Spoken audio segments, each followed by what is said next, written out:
Of the following show do not reflect those of WSMN, its owners, and/or associates. Lisa and Robin are two fun friends diving deep into conversations where nothing is taboo.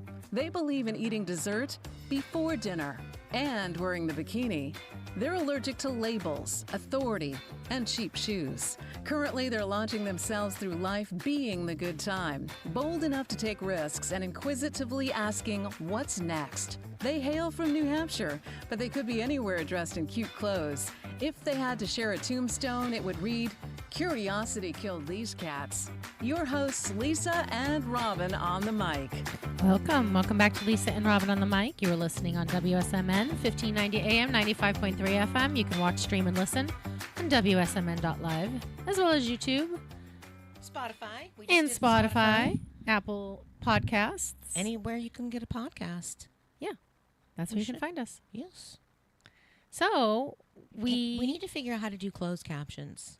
Yes. I struggled with that thing yesterday, and then I'm like, I'm done. I'm walking away. It's just a time drain. Well, what I don't understand is everything's supposed to be so easy, and sometimes, like, I can put closed caption on Instagram, no problem. Closed caption, it's a button. Yeah. I don't know why on YouTube it's so difficult. I don't know if even just going back to edit, it should be it should just be so easy to edit. Yeah. And then you watch the video and you're like, "Oh my gosh, I can do it. I can be done in 30 seconds." No. 3 hours later and you're wait. Am I seeing it right?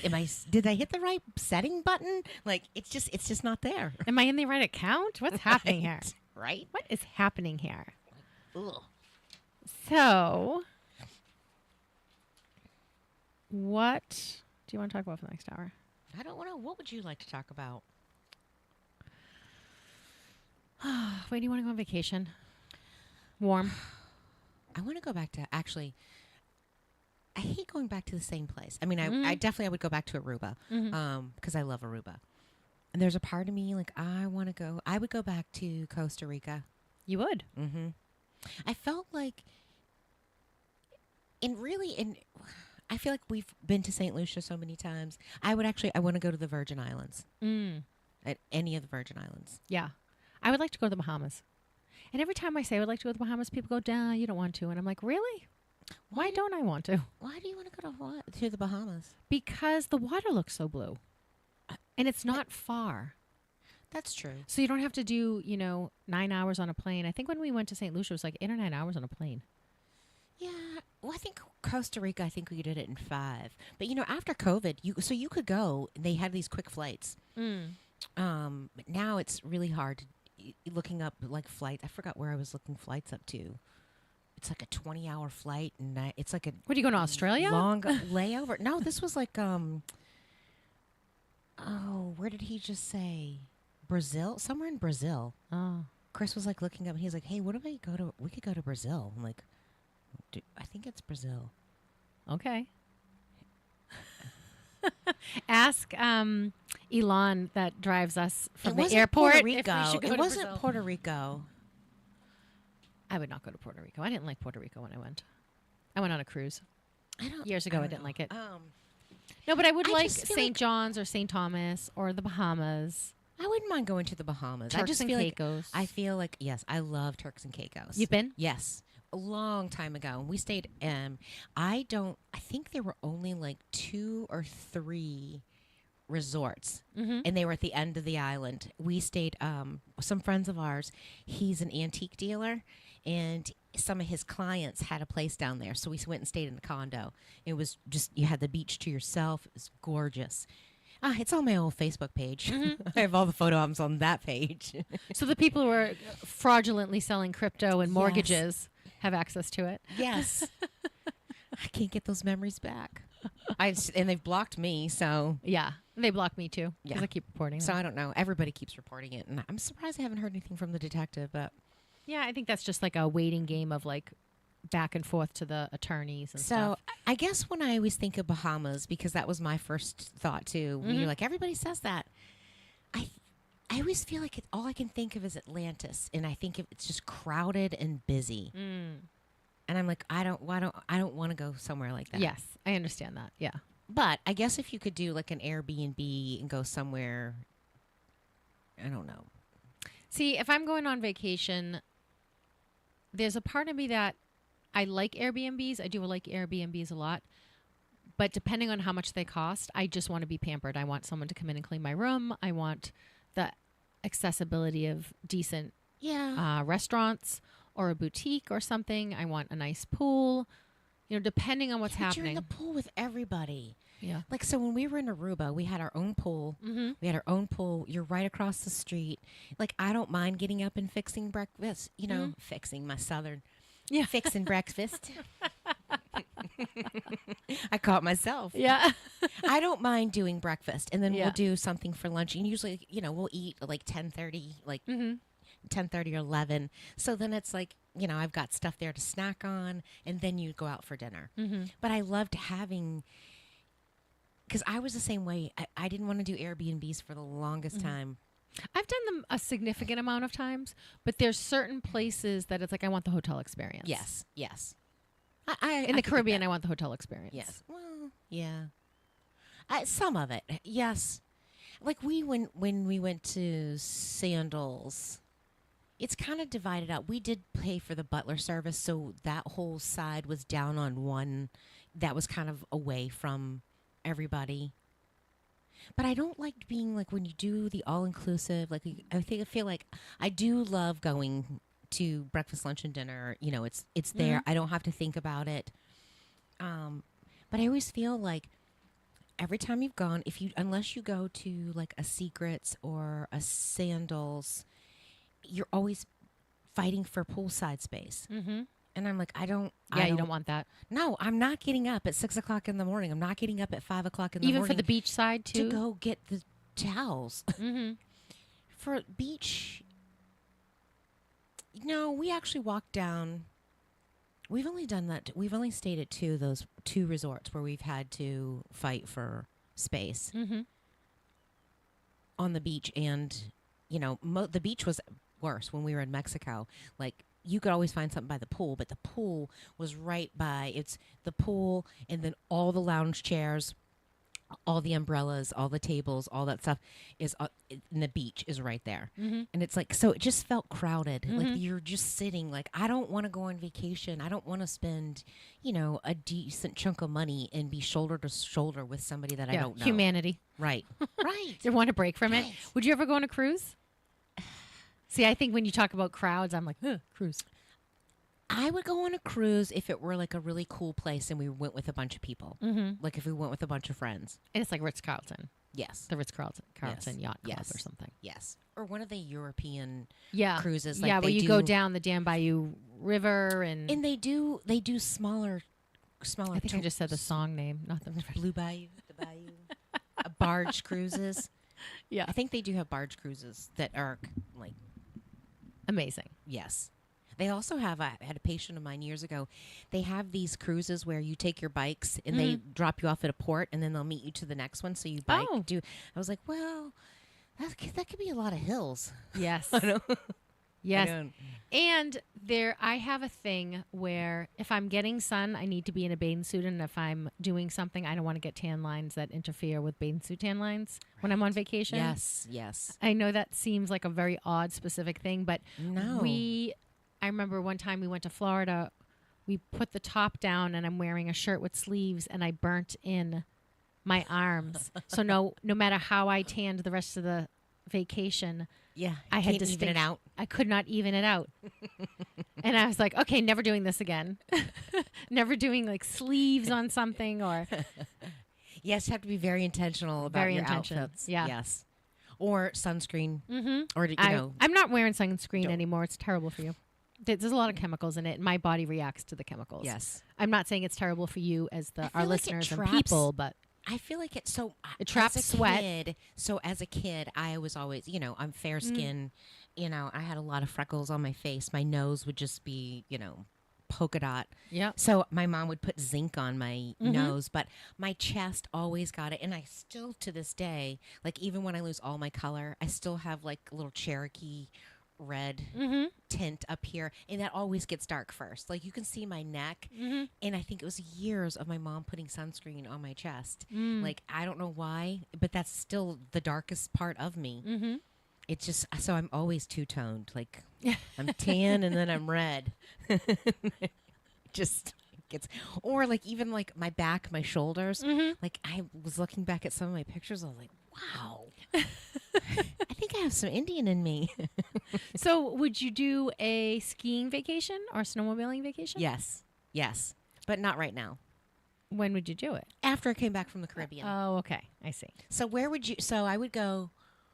Oh, You know what I'm dying, where I'm dying to go? Where? Cuba. I want to go to Cuba. I actually hear there's some really good snorkeling. Because no one can go. That my whole thing. We went. I think they can. You can go to Cuba now. So I think they have resorts. the funny thing is, I saw when we were in Miami, when we were coming back from St. Kitts, there were like 12 flights. And I'm like, look, we can go to Cuba. And everyone's like, you're out of your mind. I'm like, look at the board. It says Cuba. From Miami, we can go to Cuba. They were like, no. Can you travel to Cuba? Can you travel to Cuba from U.S.? Let's see. Yes, and you know what always upset me about that? Everyone's like, oh, but they're communists. It's like, you know how many communist country we deal with? Well, do you know, I just saw the other day, interesting tidbit. Which may or may not be true, depending on if it comes from the internet. I'm only kidding. I'm being so, I'm trying to do the negative headline bias. Can we travel to Cuba from U.S.? Let's see. Yes, Americans can travel to Cuba legally, but tourism is not officially permitted. So what does that mean? Travel falls under authorized categories. Support for the Cuban people. Requiring interaction between private businesses. Avoiding government entities. Travelers need a valid passport, a Cuban visa card, and a health form questionnaire. Wow, because I thought they had resorts there. But it says not for tourist purposes. Right. Well, why would we be going there? For business purposes? We're going to do a podcast. Yeah, that's business purpose. So right now, places are considering restricted because of high Venice, high volume places. They're like not allowing visitors to go. Yellowstone, Mexico City, Glacier National Park, Barcelona, Bali, Santorini, Venice. You're not allowed to go to Venice? Well, I don't think they're stopping you, but they're experiencing over tourism, so they're like strongly discouraging you to going there. I just heard that the other day, and I was That's interesting. Yeah, that's really interesting. I thought, and then I saw, Switzerland came up on one of the places, and I was like, what? That can't be true. No visit places. AI. Yeah. Look at me, trash talking AI. Have been ruined. No, so I want to go back to the whole Airbnb. Okay. I do like that, but I don't like, so once, because we've stayed in the places that we stayed, like, I think that's one of the reasons why I want to go back to Costa Rica, because we have a car, and like in Aruba, we had a car. You can drive the whole island. Like we went and spent, we went up to the rainforest, went up to the jungle, and you could explore, go to different places. So I liked having that freedom. I don't like being, and at first I was like, no, I don't want to do it. I want to stay at a resort. I want everything right there. You don't have to worry about anything. But then I feel like after that, now I feel like we're not quite prison, but I feel like, look, here, we'll put you in here, stay in the fence, and you guys stay there and do it. We'll feed you liquor, and we'll feed you, and we'll liquor you up. Yeah. Yeah, and I do like, we always explore, even when we're at resorts, we always explore off. Yes. But I like them. And I've stayed in a number of Airbnbs that are condos, not single-family homes. Yeah. So your room is right above you. You can just run up and grab snacks. You can refill your drinks. You can get the blender up there going for pina coladas. Yeah. You can do whatever you want that way. And 50% of the time I love an Airbnb and want one, and 50% of the time I want hotel service. And See, we did Costa Rica, like you got up and you just walked through the house naked and you just walk out to the pool. Like I like that whole idea. Like you could not see a house anywhere near you. You could see somebody's driveway, but you're kind of up in the, like it's all to yourself. And I'm like, Yeah. So we, skinny dipping, and I don't know. It was just, I think the fact that you could be naked. I mean, I don't know. I feel like it was a honeymoon. Like it was one of my best experiences. And I don't know. I love just the windows, like knowing that nobody's going to be around, sitting out there in the mornings on the couch. Knowing no one's going to be around, but that they had cameras all over your... Probably. Yes, they did. Did they tell you? Yes, they did have security camera on the ends. So I was like, your videos are being uploaded and you're making no money off of them. They did say that you don't have security cameras by the pool. Oh, okay. But of course, you get out of the pool and you heard something, and I was like, I'm going to see a monkey. There's going to be a monkey that's coming. So, of course, I walk around, and then Chris is like, there's the camera, and I just waved and turned around. I'm like, I'm sure they've seen, it's a naked body. I don't think it's, Right. But, so I like the idea of that, because I feel like, I don't know. I feel like that's where, I don't know. It's kind of a turn on. It's like, I wouldn't say kinky, but. You feel more free. Yes. And I feel like we both play in that energy a lot. Like we play, it makes you feel like you're kind of on a honeymoon, and it's, I don't know. I feel special. Yes. Yes. So that's probably the reason why, that's probably the reason why I would choose an Airbnb over. Yeah. over. Naked time. Yes. Naked time. So you're not doing condo Hammer Airbnbs. time. You're doing house. Yes.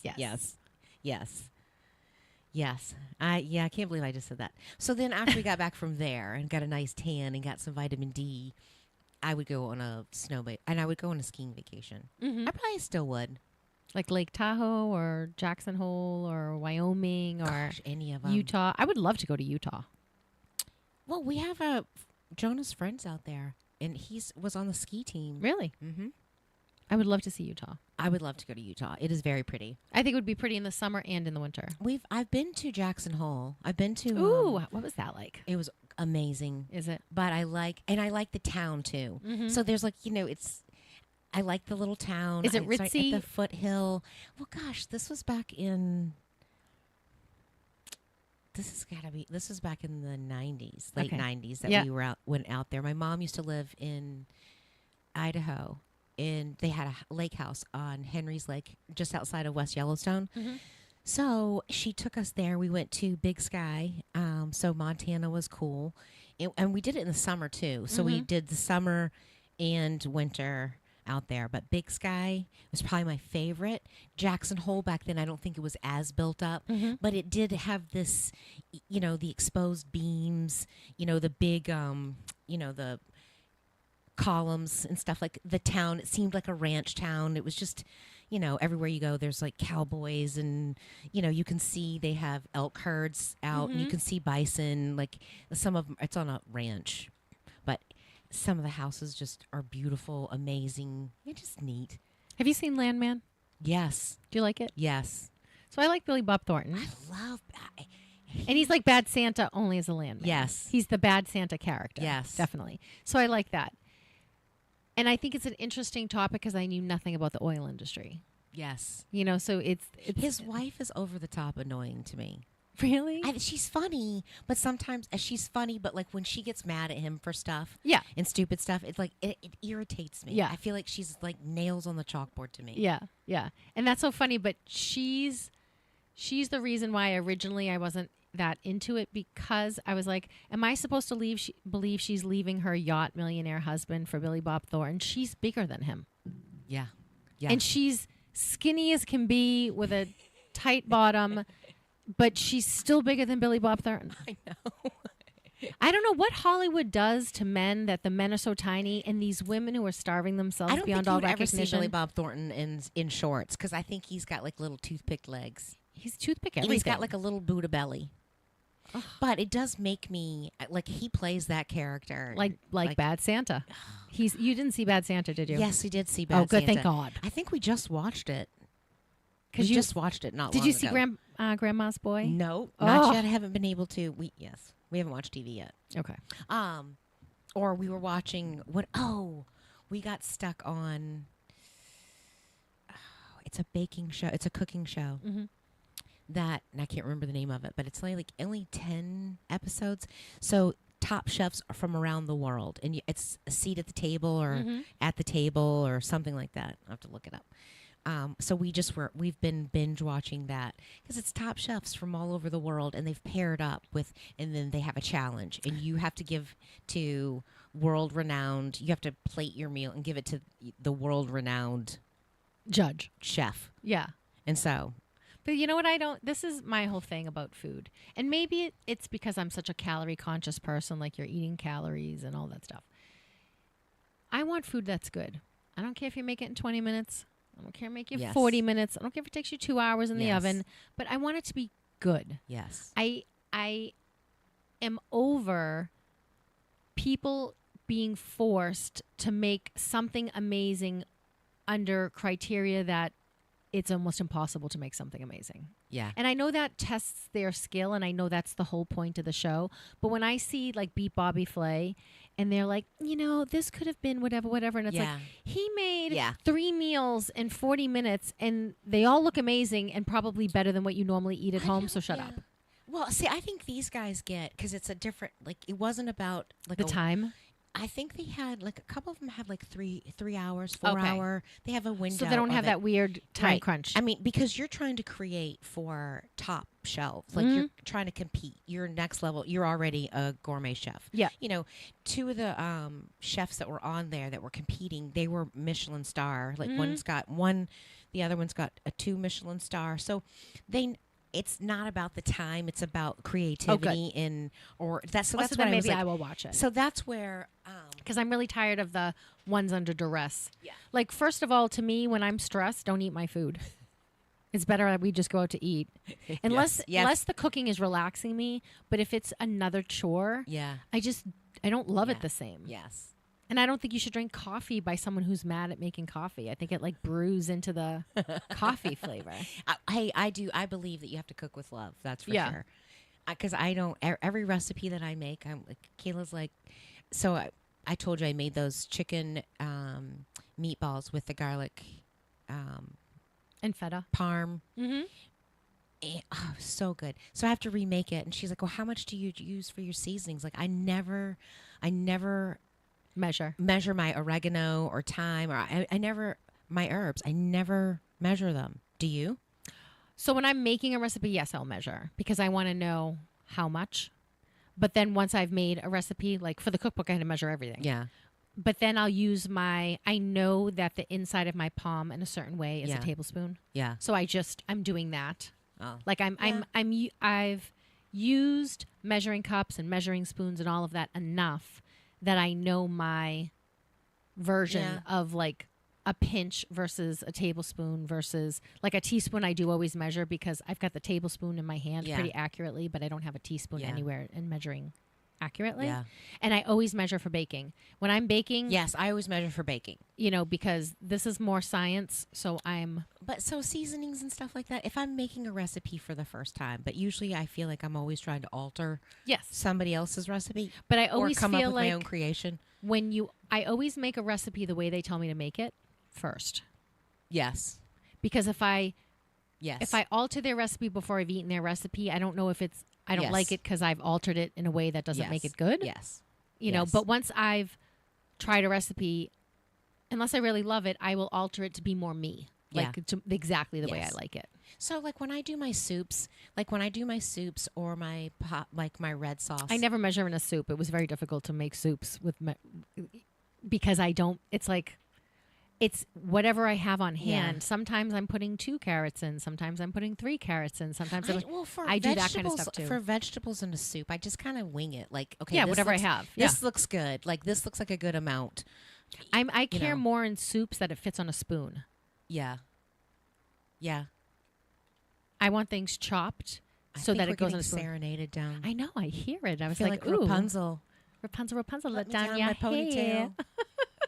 No, so but for my soups and my pasta, like my sauces, I always do my olive oil, garlic, and my herbs. I always brown them first in my olive oil, and then then I'll start building. So I always do my herbs that way, and I feel like if I didn't, I don't know. I don't know how I do it. I feel like I reach in and because I have them in the jar right by so I will reach in and I know that's probably going to be like 2 pinches or like 1 pinch. And Chris is like, how am I ever going to make that?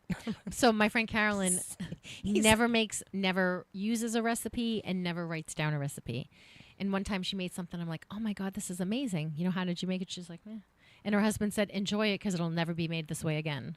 Because she never makes the same thing twice. And I like repeatability. Yeah. Because if I want something and I'm craving something, I want that thing. Yes. So I do like the repeatability. That's why I like when I go to restaurants and restaurants have a dish that they willy-nilly'd into something else or they didn't make it per their own. It's like, I didn't order this. I ordered the dish that it's supposed to be. Yes. You know, I because get that. there was this amazing salad. It's like a quinoa salad and has roasted vegetables, and it never has tomato in it. It just never has tomato in it. And one day we get it, and there's tomato, and we're like, "What's going on with the chef? Did you hire someone new? Are they taking liberties with our salad? There's no tomatoes in the salad." And we were, you know, and it's funny because the 3 girls would get the same salad. Yeah, we'd get a pile of crostinis in the middle, and you know, it came. And we all looked at it like, "This isn't what we ordered." Like, and they're like, with the chef, we're like, tell the chef not to. That's not what we ordered. We get the same salad every time we come here. See, I would never order a salad. It did not come with tomatoes.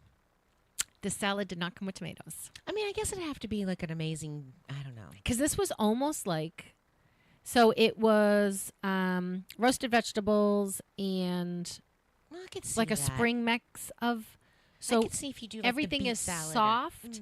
And so the tomatoes were too wet because the roasted vegetables were wet. It was too much. You needed another contrast. Yes, I get that. You know I what I get mean? that. And this wasn't a caprese salad. It wasn't a So Greek I take salad. it back. I take it back because I could see you could do like they do beet salad and stuff Yes, like that. and you I want wouldn't tomatoes in I would beet not salad. Want, I wouldn't want tomatoes. Ricotta, feta. Yeah. You know, like there's certain kind of. See, I like that. I like the reliability. I like having different things, but I feel like I get stuck. And then I'm not creative, and I'm like, I'm always wanting to do something different. But then I'm like, well, I just feel like you get like writer's block sometimes. Yeah, and I do think there are times when I don't want to make it the same way, but then there's other times I want the recipe the way I want it. And I have people in my life that will say, so I often make my own chicken stock. Yes, you did say that. And I do that. Originally, I was doing that because I was trying to control salt for blood pressure. But then you get used to it and you're like, oh, it's perfect. Yeah. You know, it's Yes. got a really good body and Yes. it's just, and it tastes better. It makes everything that you're using it in separate. So then I make a chicken pot pie and I make it with my chicken broth. It's like 2 cups of chicken broth, my chicken broth. Well, one time I didn't have my chicken broth, so I threw in, you know, chicken broth from the container. And my brother-in-law says, oh, you didn't use homemade chicken stock? Because this is different. Like, what is And this? I'm like, oh, is it not as good? No, it's really, really good. It's just that it's normally better. Yeah. And so I have those people who can tell if I'm using, I Yes, change an yes, ingredient yes. or this is different feta cheese. Yeah. And I'm like, yeah, they didn't have the brand I normally buy. Like, we're all brand specific people. Yes. Feta cheese is different depending on what brand you buy. Yes. There's a lot of Yes. different. Chicken stock is different depending on what And brand you you know, buy. I used to buy, well, you know, before I knew better, I don't ever buy broth, beef broth. Or chicken broth. It's always bone broth. It's always the stock. Mm-hmm. Or the bone broth. Oh, I'm gonna slip out of a chair like going. Just call me Grace. We almost lost Robin. Thank God my chair has arms. Radio chair accident. I know. I'm like, I got to get my own chair. It doesn't go up high enough. I feel like it needs to. I want to sit just a little bit higher. It reminds me of when we were on the bar stools at the rooftop Yes. bar in St. Pete's, and she's not. She has to like kneel up to be seen by the bartender. Yes. Literally just sitting Troubles there, like, of being tiny. eye level. Well, so I have a question for you. So food is very important to us. Yes. And I was sitting And when at you the say, what do you want to stoplight. talk about? We talk about food for an hour. I know, right? Sorry, but it's almost lunch. We don't feel bad. Right.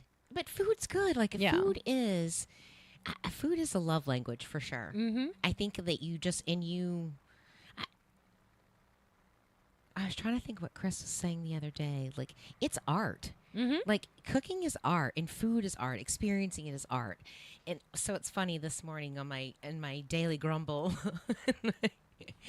In my mood, I was sitting at the stoplight and I happened to look over and it's a hotel, but there's the 99 restaurant. Mm-hmm. And I was like, oh my gosh, I am today years old that I just realized that there's a 99 restaurant in a hotel. Like, how do they even stay Oh. open? It's right on this road. Oh, yeah. Like It's- before you get on the highway. Yeah, it's before you get to Whole Foods. Yeah. I did not I don't know. I realize- used to plow that parking lot, so I don't know. I did not know that Yeah. there was a 99 restaurant. Right there. So it's been there for at least 14 years. Wow. And I guess I just don't pay attention to when the storm wasn't too bad, like sometimes they'd close when a storm would get really bad, but I used to get their potato skins. See, so do you think restaurants like that are a restaurant? No. See, I didn't think so either. I was like, well, so are they a fast food restaurant? It's like, because it is a fast food. Like, Yeah. it is, because the salt in... So to me, a restaurant comes from, like, cooking doesn't make you, how do I want to say this? Just providing food doesn't make you a restaurant. Right. Because they have food in supermarkets, like they have a rotisserie chicken, they have chicken fingers, but I don't consider that a restaurant. They're taking some prepackaged thing and making something else with it. And I think supermarkets and big box stores ruined the rotisserie chicken. There's very few places that do good rotisserie chicken. Yeah. At a BJ's does a decent one, Costco does a decent one, but the Market Basket, I don't know what they're doing to their chickens. They look horrible. They do. The skin's really dark. And you sometimes and I don't See, know if they're think- shrink I don't wrapping like them. Shaw's. Oh, don't I like haven't tried a Shaw's. Shaw's one. They have good fried chicken at Shaw's, but like Yeah, you have said that. I don't know if they shrink wrap them too close to being hot, and then you're trapping in steam. Something weird is happening at the Market Basket. See, I like Market Baskets over Shaw's. What about Hannaford's? I haven't had It's- theirs, I haven't. It's been a while because sometimes I would stop on the way home. but we used to have Boston chicken. Boston chicken was a phenomenal. Oh, Boston Market. It used to be Boston chicken Oh. before it was Boston Market. That's how long I've Is been there going any there. around? I don't think so. We were just talking about this the other day. And I could really go for a Boston chicken or Boston Market's rotisserie chicken. It's like all these other stores took it over and then got mad that they had to take it over. And now we're paying the price Yeah. with, like, Yeah. sometimes I will get one. So now my thing is, I got so disillusioned that I used to try to buy them pretty regularly, but now I almost can't eat them as a rotisserie chicken. I have to make something else with it because I was going to think say, it do you lacks- ever do anything? Like, what do you do when you get I make a rotisserie chicken satay salad. So I do like that peanut butter dressing, some cabbage, Yeah. because it makes it wetter too. Because I think something happened by bringing it. I don't know if it's the people making it are mad or something. They don't have the right solution for seasonings.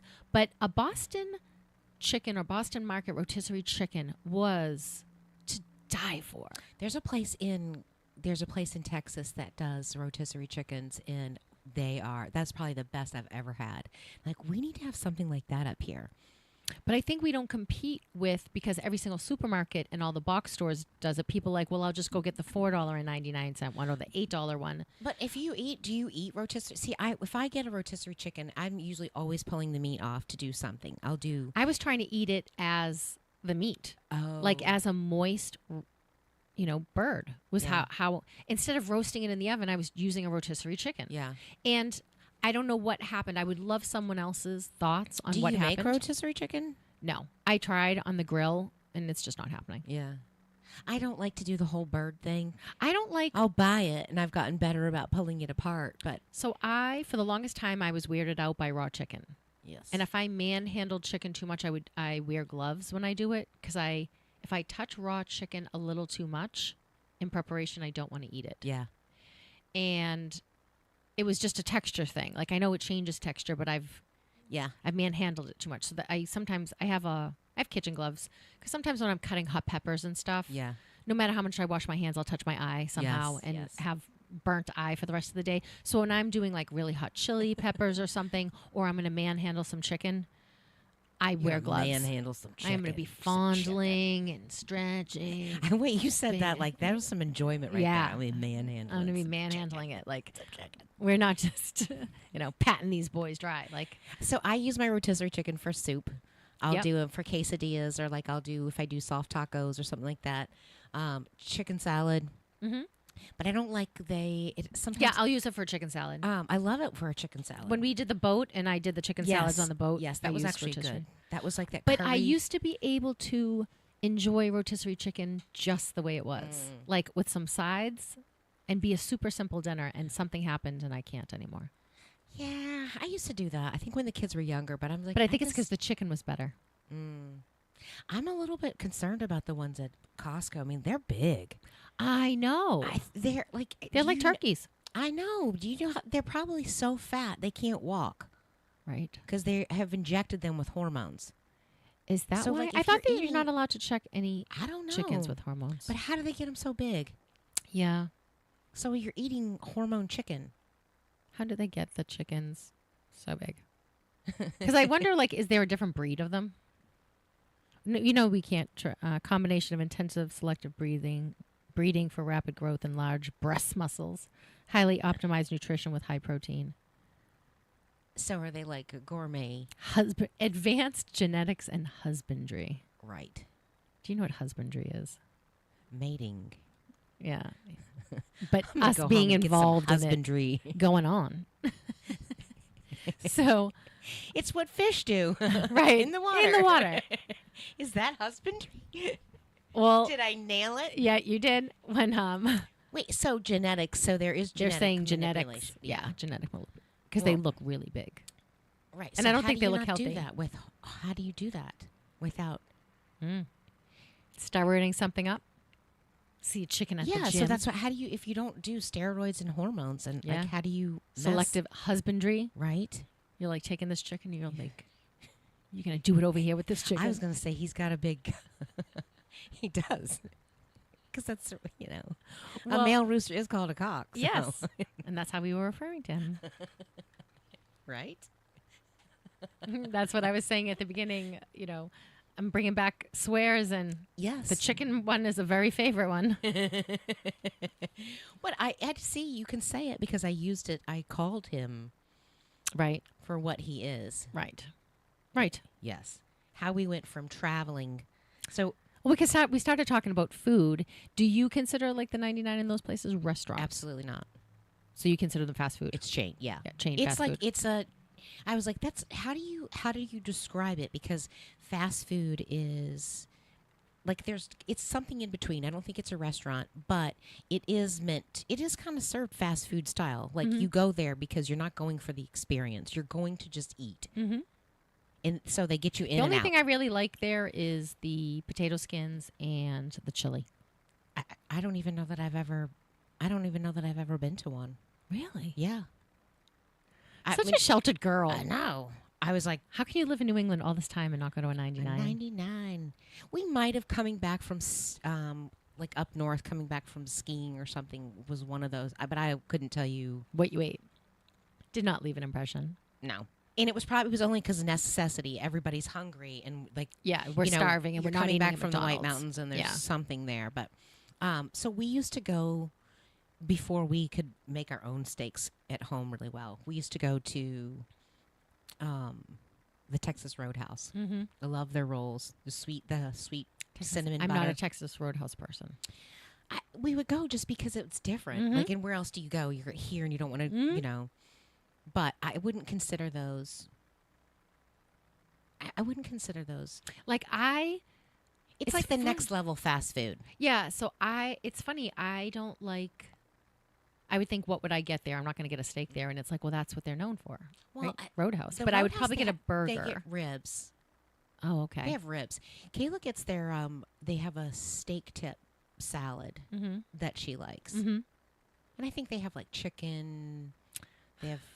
It's funny. I'm not a big chicken out and- person. Chicken and gravy or something like that. Yeah. Steak, country fried steak or something like that. Oh, I like country fried steak. So they have like that there. But Oh, so maybe I would get that kind of stuff, like Cracker Barrel food. Then maybe I don't know what the Texas Roadhouse is. I thought I it know was they something sing else. Happy birthday out of the yin yang, like to everybody that's, Everyone's just getting saying that. I don't want it to be announced. I don't want my birthday to be announced. And I Well, it's sure as heck embarrassing. don't want. Well, I mean, if it's like Chippendale coming around the table, then yes, but no. Did you ever go to a Chippendales? High school, no, but I would. That's why you think it's good. Is it bad? Well, Is it cheesy? I'll tell you that it doesn't feel like there's a lot of straight men doing it. Oh, okay. And there's going to be people who are like, oh my God, how could you possibly say that? So what's advertised on TV is not what you actually get. It's not really Magic Mike. Oh, no.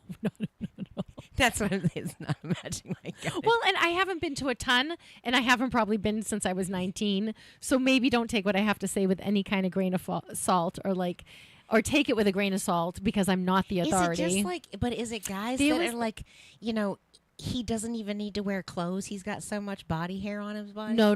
They shave. They're like nared neat. Okay. Now, so let me put more context into this and say that it's been a very long time.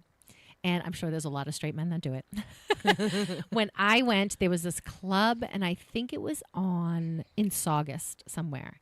And they had the Chippendales, but they didn't call them the Chippendales. They called them something else. So I don't think I've ever really seen the Chippendales, but the male dancers, Yes. whatever they're called.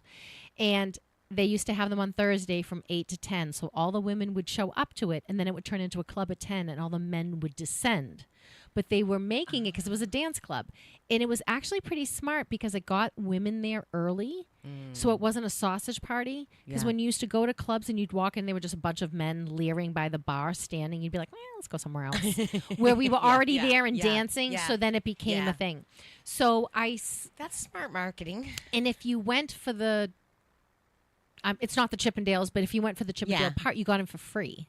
Oh. And because you got in for free, because you would get drinks and you'd be starting to drink, and Yeah. then so you would go even if you went at 10 minutes to 10, Yeah. so that you could be there for the free part Yeah. and then be there for the club, because it was a fantastic Wow. dance club. Yeah. But we went like for the show at like 8 once, and it just felt like they're not really doing this for us. It felt like they were doing it for them and somebody else. So it felt like it felt like we were ancillary, I didn't think about that.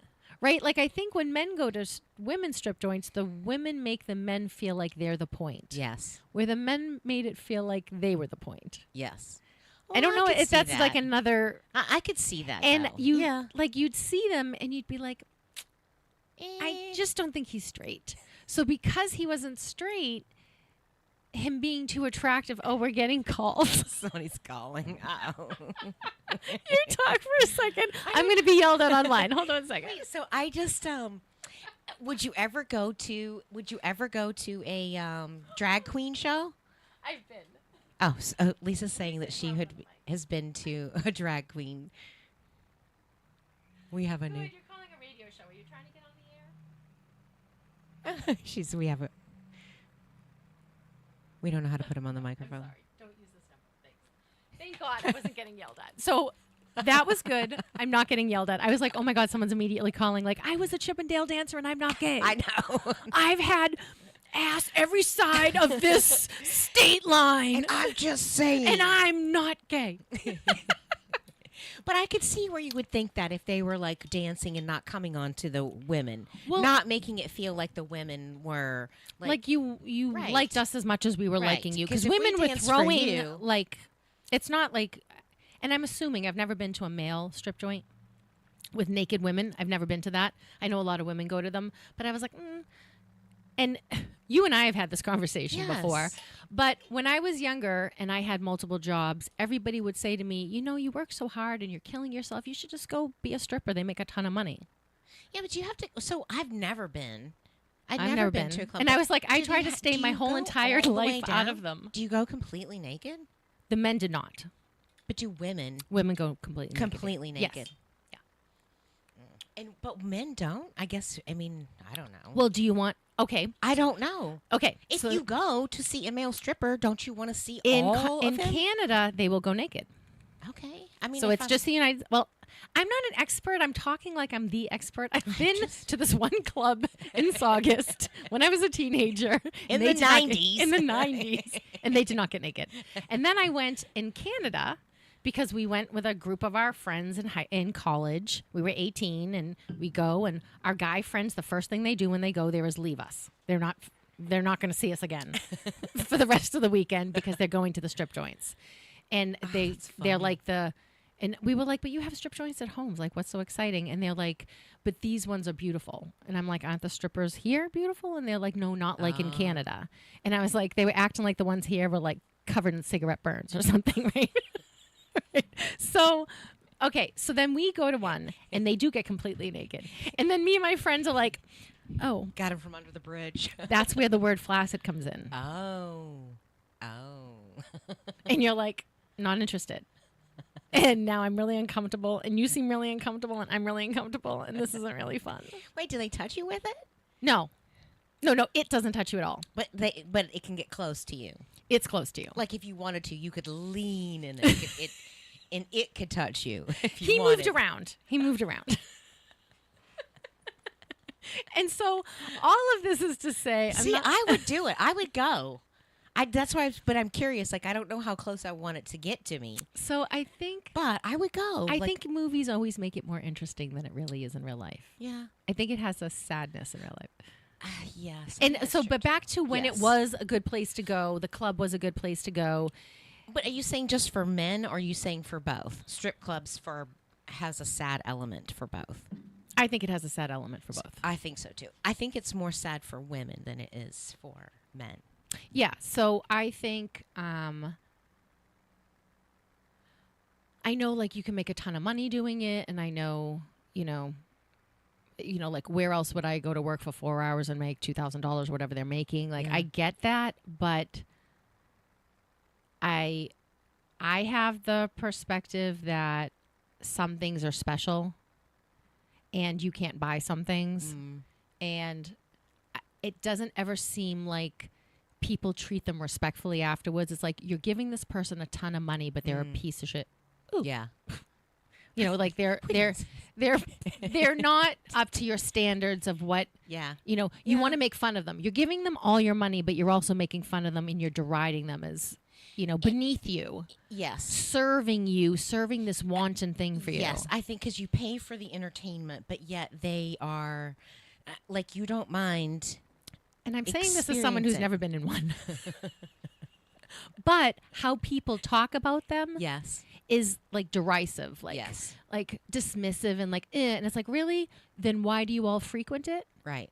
So you're talking out of both sides of your mouth where, oh, this girl makes, I actually had a tenant who was a stripper, and I saw her accounts, and I don't know, she worked like maybe 6 or 7, 8 days a month, and she was bringing in tens of thousands of dollars, right? So she was making a ton of money. And so for all the people who are like, yeah, they're this, they're that, or, we don't care. And it's like, well, you're giving them money. So you're talking out of both sides of your mouth. Yes. And for the men piece of it. Well, treating them less than. The thing Yes. is less than, but you're actually paying for it. So it doesn't. Right. You are devaluing somebody. But you're not, because you're paying them money. Right. You're taking money from your household and you're spending it over here. Right. You're not buying your girlfriend flowers with Right. it. You ain't taking your wife out to dinner. Right. So So- that's the part that's like, it's a little weird. So right. Yeah. I don't know how we got on So strippers. who's skankier than that? See, I think the guys that are that and then they pay for it are the And that's another thing, I think, like, apply yourself. Oh man. Apply yourself. Apply yourself. Take your flaccid self and apply it. Apply it. Apply it to your flaccid self. Wow, that was a crazy tangent. That was a very weird. I just hope it made you laugh. I don't know how we went from food to that. Because we had a great time. And look how much time it passes so quickly. It did. Thank you for traveling. Thank you for listening to Lisa and Robin on the mic. You are listening on WSMN 1590 AM 95.3 FM. You can always watch, stream, and listen on WSMN.live. Until next Thursday, have a great week, and we can't wait to see you again. Next week, it's Drag Queens. WSMN 1590, WSMN 95.3 FM Nashua. Listen, watch, and stream at WSMN.live. USA Radio News, I'm Lance Pry. A manhunt has begun for the person who killed 2 people and injured 6 others outside a Latter-day Saints church in Utah. Police say a funeral was taking place in Salt Lake City yesterday when an altercation broke out in the parking lot and shots were fired at a group of people. Of those injured, 3 are in critical condition. A hearing was held yesterday by the House Oversight Committee where Minnesota Republican lawmakers testified about the alleged fraud in the state's social services programs. South Carolina Representative Nancy Mace yesterday is questioning a former President Biden prosecutor. Should Somalians who committed fraud be denaturalized and deported, Mr. Bayou? Again, yes, I'm not sure that's an appropriate question because the majority of Somali So if you Minnesotans commit are fraud in citizens. this country and you are here from Somalia, you don't believe they should be denaturalized and deported? How Again, much fraud would it take for you to want to denaturalize and deport someone who committed fraud in this country? How much? Again, $1 billion, $9 billion, $19 billion? What would it take for you? After the hearing, Mace said she is moving forward with subpoenaing Representative Ilhan Omar and her brother/husband's immigration records in the Oversight Committee. The Florida representative, Byron Donalds, had this to say, leaving the Minnesota fraud hearing. It looks like Governor Walz, the Lieutenant Governor, the Attorney General, Keith Ellison, not only did they know about it, they were trying to protect the fraud to continue. These fraudsters were donating campaign cash to the governor and the Attorney General. The whistleblowers who were coming forward were threatened. Their jobs were threatened. Their careers were threatened. And then we find out that the fraudsters were buying property in Kenya and Turkey, sending money back to Somalia. The next hearing is February 10th. America's News Network, USA Radio News. No matter who we are or where we come from, we all experience difficulties in life. Military veterans know that sometimes it takes strength and determination to make it through. Whether it's obvious physical challenges or struggles on the inside, it takes strength to ask for help when you need it. I knew that I had to get support, not just for me, but for the sake of my wife and kids. Talking about it has helped me feel more like myself again. Honestly, it was hard to open up at first, but it's changed my life for the better. Learn how veterans like us have reached out for help. And hear stories of strength and recovery at MakeTheConnection.net. The Miami Dolphins Football Club has fired head coach Mike McDaniel after 4 seasons. Team owner Stephen Ross said the organization is in need of a comprehensive change. The 42-year-old coach went 35-33 in his time with the Dolphins.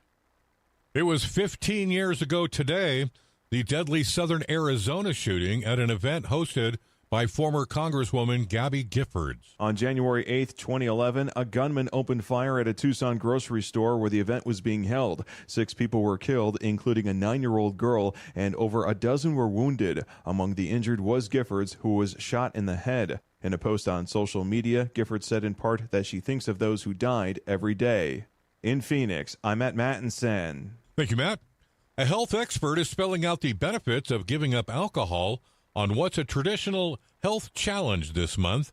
known as Dry January. Registered dietitian Tracy Brenner says while everybody's body is different, regular drinkers who stop should notice less grogginess in the morning, a deeper sleep, fewer body aches, and better moods after just 2 weeks. Folks will also get better nutrient absorption, and the liver will function better. Brenner says instead of giving up alcohol as a ritual, just replace it with a healthier drink, like sparkling water, some tart cherry juice, or herbal tea.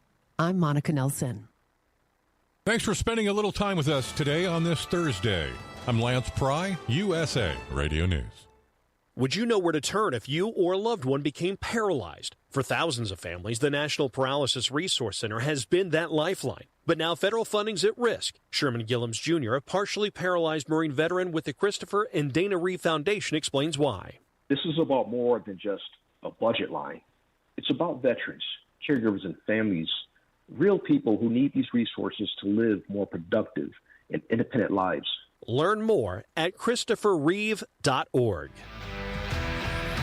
Feeling lucky, Nashua? It's time to win big here at Nashua Bingo, our local hotspot for thrills, chills, great food, and jackpots. Dive into high-stakes bingo action every night with huge payouts and electric energy that keeps the good times rolling. Craving more? Hit up our one-armed bandits. From spinning reels to flashing lights, the excitement never stops. And don't forget your Lucky 7 tickets with large bonuses. Just ask Chantel, who won $20,000, or Mary, who just won $25,000 on our tickets. Nashua, this is your sign. Grab your crew, grab your dabbers, and check out Nashua Bingo, easily located at Exit 2 in Nashua, next to Town Fair Tire. Nashua Bingo, where Nashua wins.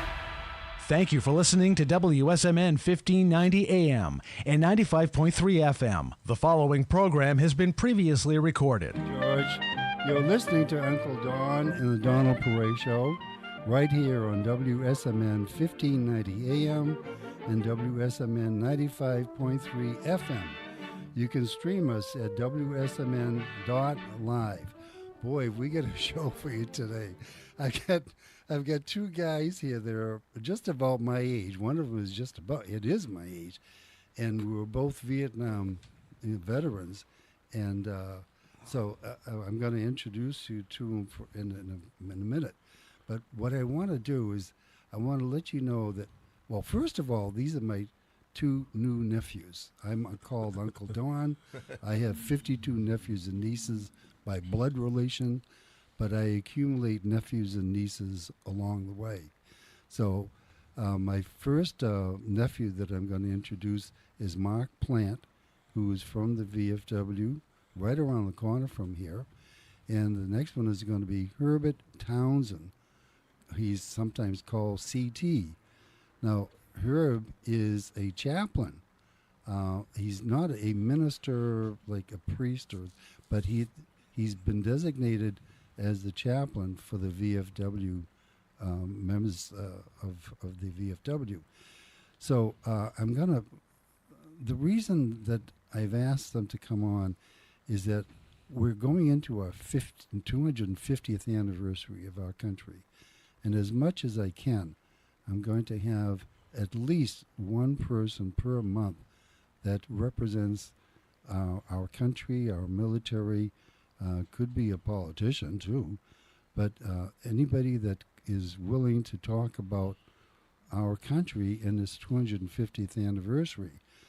In this particular case, as far as the military is concerned, as long as armies have existed, military chaplains have served alongside soldiers, providing for their spiritual needs, working to improve morale, and aiding the wounded.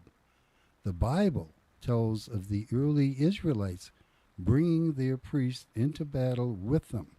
So this is a long-standing tradition. Now, our Continental Congress back in 1775 approved of having chaplains for every garrison, and they were encouraged to do this by none other than our Commander-in-Chief, George Washington, who wanted to make sure that we had chaplains. Most of them at the time were Methodists. So other faiths came into being later on in the 1840s and so on.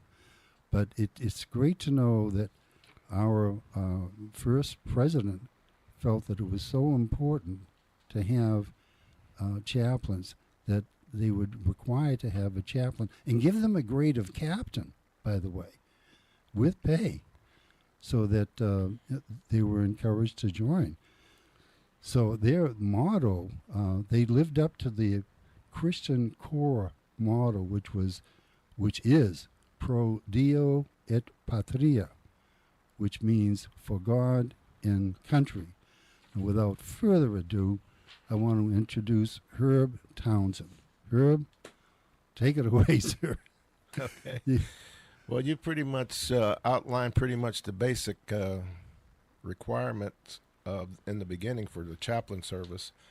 The part, well, I don't know whether what was the Department of Defense now actually saw the need for the chaplain service. The chaplains weren't necessarily armed in the early days. Mm-hmm. They were there pretty much to, as you said, to serve the needs, the counseling, the spirit, and stability of our troops, especially if they'd been wounded and they needed to be, their spirits kept up and things of that nature.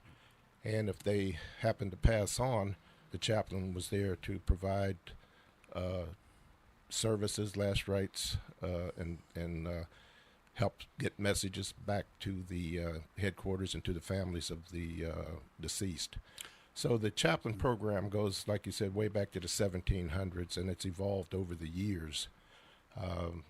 What we have in the VFW and American Legions and other veteran groups is a chaplain program. Don't have to necessarily be a lay minister, but as far as in the VFW, it just have to be have been in combat, number one, and that's a prerequisite for anybody joining the VFW.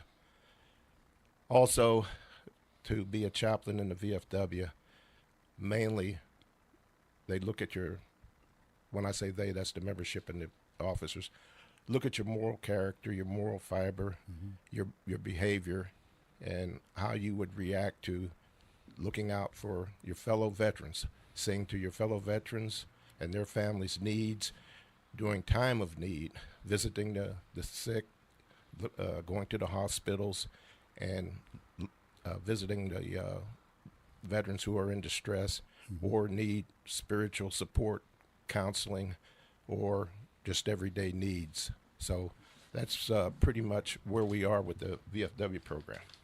All right, here, if you don't mind, I can start off with saying a prayer for our military personnel in the services.